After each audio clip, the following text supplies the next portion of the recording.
afternoon.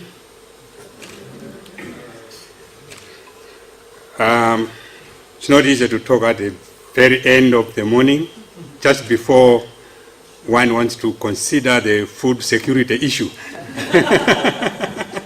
Yeah. I will just discuss and talk about some of the areas of research which I think are important in South Africa and of course in the region in terms of looking at the water, energy, food nexus. So much has already been said, but I think it doesn't hurt to repeat some of those issues. We really need to look at some of the important steps that we need to take in order to actually make sure that we contribute to the issue of food security, but also water security. My professional area is in the water sector,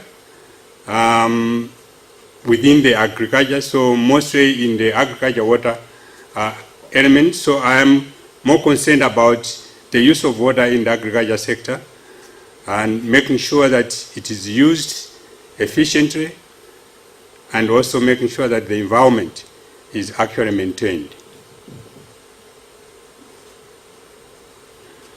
So the outline of the presentation is looking at water, energy, food nexus, linkages and relations, repeating what has already been said, but making sure that we understand when we are talking about the nexus, what exactly are the linkages in everyday life.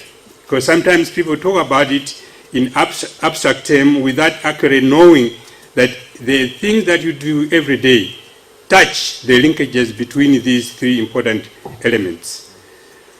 Then at the global scale, how is the nexus actually viewed globally? What are the water management areas which we can actually look at in terms of enhancing the linkages between these three elements?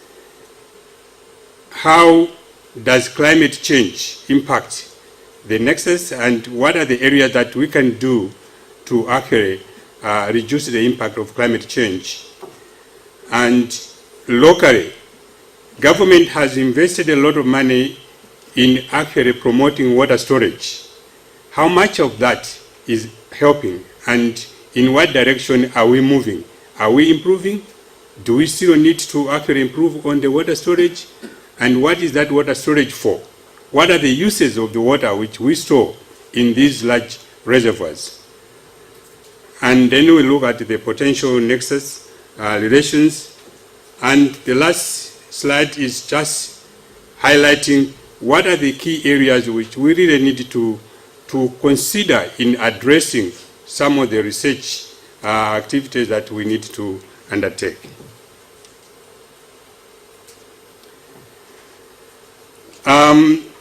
This is a diagram which was prepared by United Nations Economic Commission for Europe.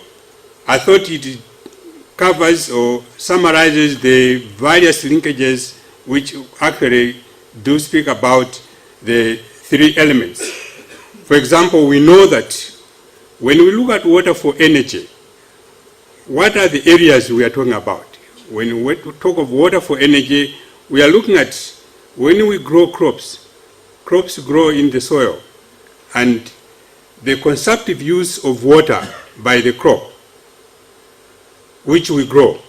But then when we talk of energy, now there is campaign to actually grow crops that can actually generate energy, so biofuel, and those crops use water.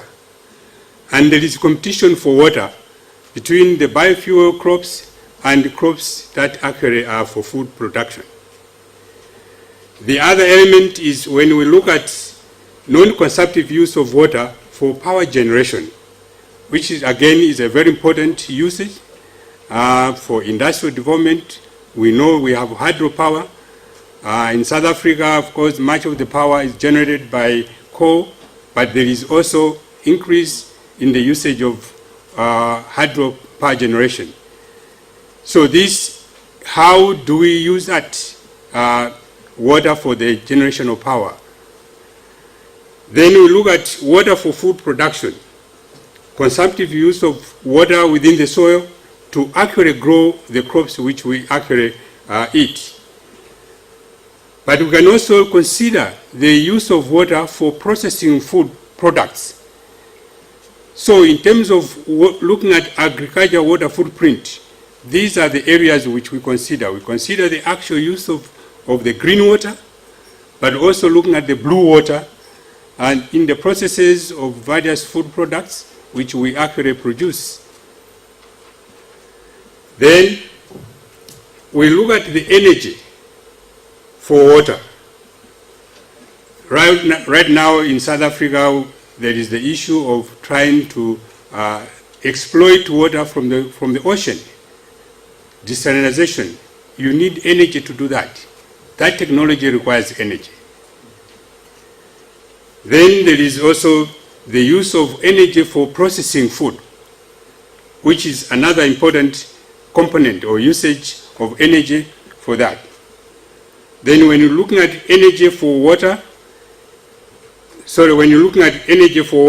where you have desalination, but also you are using pumping water. We are talking of groundwater. How do you bring it up? You have to pump it. You need energy to actually pump that water. And that is why in some cases, people may not have that access because they don't have the energy to actually pump that water. Then you have energy for food, food production. You are talking of mechanization. In our agriculture systems, we now have large-scale usage of machines to actually increase production, as opposed to old production system where people were using rudiment tools like hoes. But now we have mechanized in order to increase production. And that is a lot of energy. We're talking of movement of food or products from one point to the other, transportation of food, transportation of agriculture products. That transportation requires energy, and that is the input of the energy that we are talking about. And of course, processing of food requires energy. When you now look at food for energy, this is where you are looking at farm level. In the rural areas, people actually have their energy from the farm, produce or farm processes, things that are developed. The biomass, which actually they gain from the field, is actually used as a source of energy. So that is now where you have food being used, which is being produced, but now saving into the energy sector. And then the biofuel itself, which is the fuel that now is being generated. And then you have the energy, the food for water, where now you are talking of the impact of agriculture production on the water quality. The soil that is eroded, when you expose the soil from impact of rainfall, you have surface runoff, you have erosion, you have degradation. With poor management, it might even lead to desertification. So these are the linkages of the various aspects of water, energy, and food.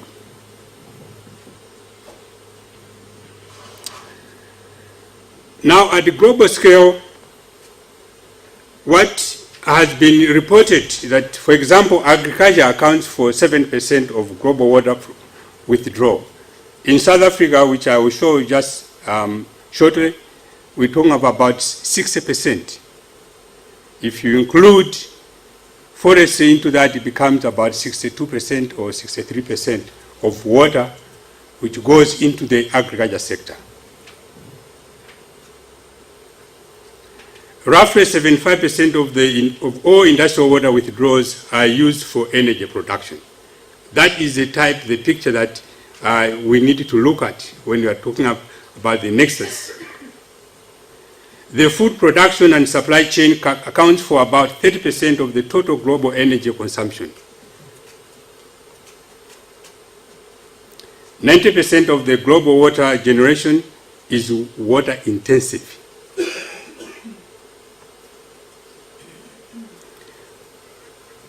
We know that the global water demand in terms of water withdrawals is going to increase for many reasons, and it has been projected that it might increase by 55% by 2050, mainly because of growing demand from manufacturing.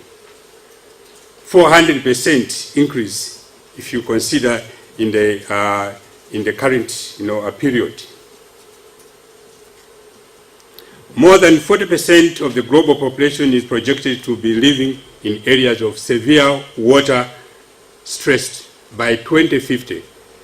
In South Africa, we know that we live in a water scarce country, and this is already a challenge that we need to take very seriously. By 2035, water withdrawals for energy production could increase by 20% and consumption by 85%. So, what are we doing? At the ARC, we are involved in research and development in various aspects of agriculture. The institute where I work, we are working on natural resources where we look at soil, water, and climate. And we use technologies that will help smallholder farmers to improve their production with minimum use of water. Conservation of water, using water from the rooftops, harvesting rainwater in areas where water is very scarce. And the results have shown that farmers have benefited in terms of producing more food than they would have done without adopting some of those technologies. So the images you see there are images of farmers who have actually benefited by using water harvesting, rainwater harvesting technologies on their farms where water is very scarce, rainfall is very low. As we know, in some parts of the country, you're talking of less than 100 millimeters of water per year in terms of rainfall, which is not enough to sustain a crop. And as an average, overall the country has less rainfall than the global average. So in terms of making use of that amount of water, which is very scarce, we have those technologies which actually can use that water to actually benefit smallholder farmers. But over and above using the technology, we also assist the farmers to know how to develop and utilize those technologies themselves. So one approach is to teach them to actually install the technologies themselves on their farms. And at the end of the day, they benefit by increasing the output in terms of food security.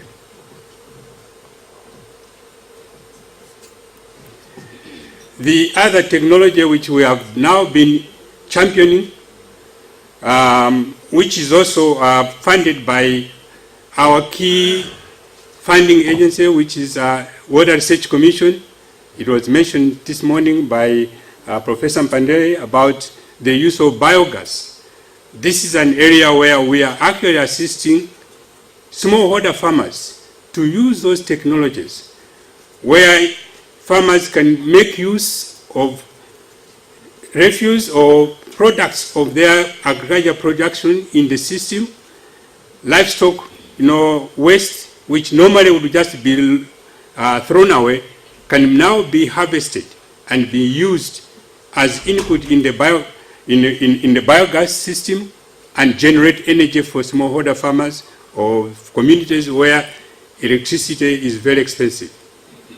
So that at the end of the day, nothing is lost, everything is benefiting the farmers. The refuse from the crop is also fed into the system to generate biogas. So this is the technology that is actually helping farmers to actually make sure that they have energy in their homes. So this is just one of the examples. We have a farmer or a lady farmer who actually has benefited by installing the biogas system in her homestead, where she now can use the technology to actually have access to power within the homestead. Using the refuse, the crop residue, which are fed into the system, but also if they have, some of them have got livestock, they can use the livestock dung to actually feed into the digester, which actually eventually would generate the much needed energy.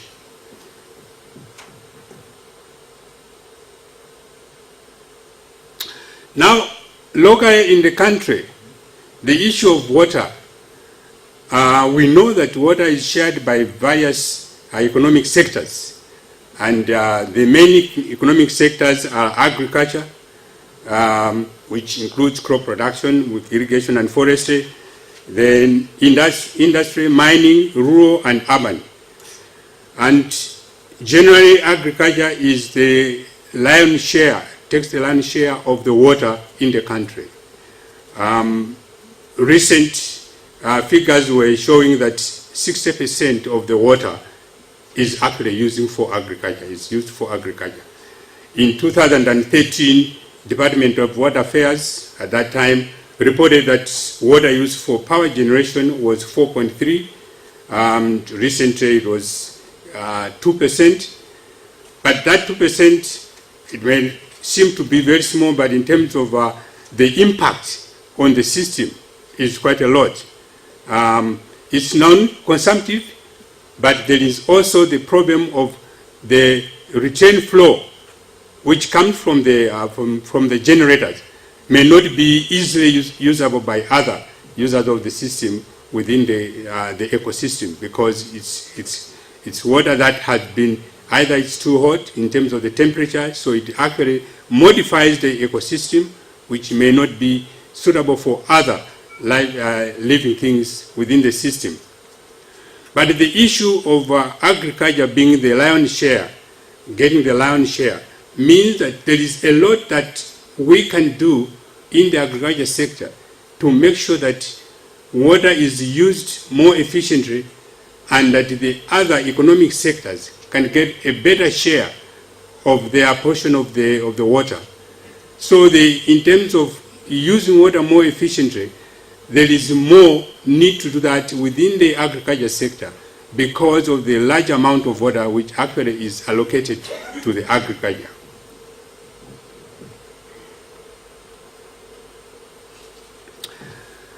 I mentioned about the government drive to make sure that water is conserved, is actually stored in order to cushion the impact of climate change and drought. We did a study to see how has this been going on in terms of the drive to improve the capacity, dam capacity in South Africa. As you can see, there has been a lot of improvement in terms of dam capacity per capita, as well as the total dam capacity in terms of kilometer cube, which, if you look at the very early years and where we are now, quite a lot of water has now been stored. But even then, there is also the need to improve. As you can see, that the dam capacity per capita is not actually increasing, simply because the population is increasing, but the capacity is, as much as it's increasing, it's not increasing at the same pace. So in terms of dam capacity per capita, you can see that it's now tapering a little bit compared to total volume. So we really need to improve in order to make sure that we have sufficient water to cater for the need of the population. The other way of looking at it is how much investment does the government put on improving the capacity of water storage in the country. Yes, there has been improvement in terms of increasing capacity. Expenditure of national resources on the storage of water. In terms of percentage, so this is the percentage of how much water, how much investment Department of Water and Sanitation actually put in terms of infrastructure for water storage. Is quite substantive, but I think when we look at the storage capacity which I showed you previously, we really need to improve again. There is still something that has to be improved to make sure that we have more water storage to cater for both agriculture and other sector needs within the country. So generally what is the water storage? What is it used for? What we did was to look at the amount of water stored, which is actually from the registered dam storage in the country. There might be others which are stored but are not registered to the Department of Water Sanitation. Looking at that, you can see that much of that storage is for agriculture, irrigation, and the other amount, which is also large, is now for municipal and industrial usage. Hydropower generation is at the lower side, which is here, and the other usage, for example, domestic, which is also low, flood protection, and other where we have mining. Mining is also very low, but the problem with mining sector is that it has a very high impact in terms of the footprint taken into consideration of the quality of water which comes from the mining sector. And that is one of the major problems with the mining sector.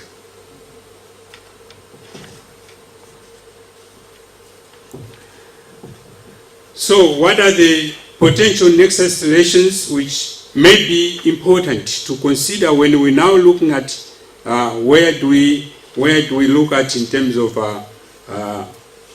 studying or researching?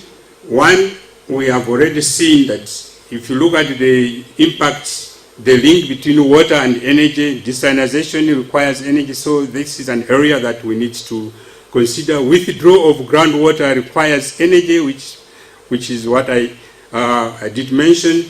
The energy is also needed for waste treatment. We're talking about wastewater, usage. It's good, and it's an area that we need to invest on, but there is need for energy, which is some of the limitations in some of the areas. When you're looking at water for food, water for sanitation competes with water for food production or for food. Then you are talking of energy, water reservoir for energy production, fracking, you need water to actually for fracking, and also bioenergy, which actually requires water to grow the bioenergy crops. And the food and water, we're talking about crop, you need water. Food production may lead to water pollution, which I mentioned. Water is used in the processing of food. Fertilizer production, pesticides, all those are produced using energy. Food mechanization and farm mechanization, as well as energy, is used for all the food chain and transportation of the food chain. All that requires energy, and hence one needs to consider that. So, if we look at some of those areas which I have mentioned, which areas need to be researched? I think it's important to understand how mutual water, energy, and food nexus interlinkages expressed in resources, institutional, and security terms. We need to look at all the aspects, not only focusing on the resources, because sometimes we forget that resources are utilized efficiently when governments, when institutions are operating properly, where we talk about the governance issue. How does the governance of our systems impact on the nexus? How are communities, farmers organized when they are using a common resource like water? That is the issue of governance, which is very important. So we need to understand those things and see where can we improve in order to best make sure that we use both water and energy more efficiently and more sustainably. Resources use productivity and efficiency. So we need to look at how do we improve the productivity and efficiency of the use of the resources, and what are the incentives that may be put in place to increase or to incentivize the users of resources so that they use them more efficiently. Again, the issue of institutions in order to improve water, energy, and food security. In irrigation, as I mentioned, there are areas where we can improve in terms of efficient use of irrigation systems by reducing the wastage of water on farm, by reducing the need for water by crops. When we do that, when you look at the 60% of the share of that sector, any smallest a reduction in the use would amount to large volume of water which can be actually spared and be saved to be used by other sectors.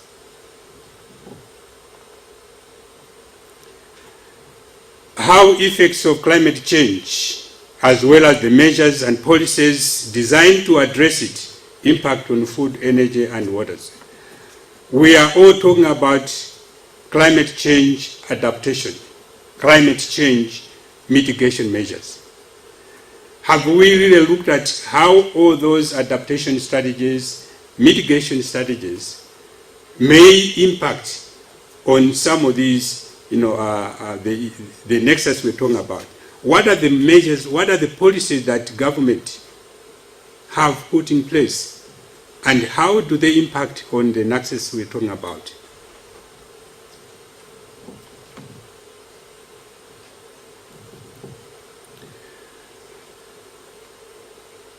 We need to look at the web nexus through multiple domains of resources, institutions, and security. This is important that our study or our research should actually address all those elements. The importance of resource recovery is very, very important.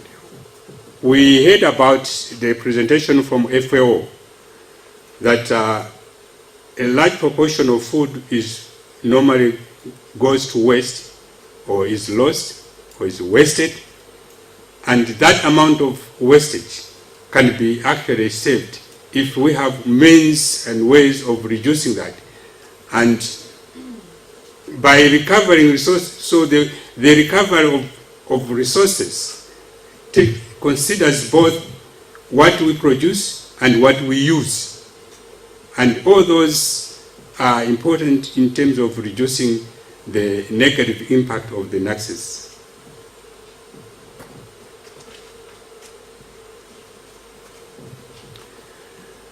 From the water point of view, I think it's important nationally to have an up-to-date accounting and auditing of available water resources and water use by all economic sectors. The amount of water used by different sectors is never constant. We know the country is changing dynamically, demographically we are changing, and in terms of how we use water is also changing. The agriculture sector is also changing. But how much of those changes are captured in terms of looking at what are the resources available and how are those changes impacting on the resources? We need to actually make sure that we keep track of those changes and the impact on the resources, so that our actions are informed by what is actually on the ground, rather than based on what we knew in the past, because everything is dynamic. Things are changing every day.